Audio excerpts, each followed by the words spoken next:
a time of historic Chinese engagement in Latin America, 5 countries in the region have free trade agreements with the Asian powerhouse. Among the latest to ink trade agreements with China, Ecuador. This is the biggest consumer market in the world. It represents 1.4 billion consumers. So for Ecuador, this is really important because we are an agricultural and agri-export powerhouse now in South America, but we don't get the best market access.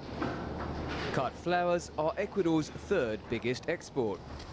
The trade deal between the 2 countries allowed for reduced or no tariffs for 99% of Ecuador's exports to China, particularly agricultural products. This century, China has swiftly risen to become Latin America's major trade partner, a development that has transformed the economic dynamics in the region.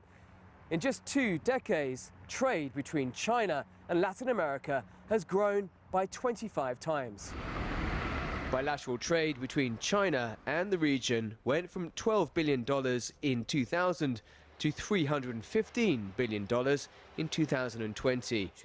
2 of the countries that have benefited perhaps the most from having a free trade agreement with China are Chile and Peru. China has been a trade partner for Peru for many years. No? If you see a 20-year span, our exports have multiplied by 20 in the last 20 years. So every year, Peruvian exports has been increasing in a very interesting growth rate.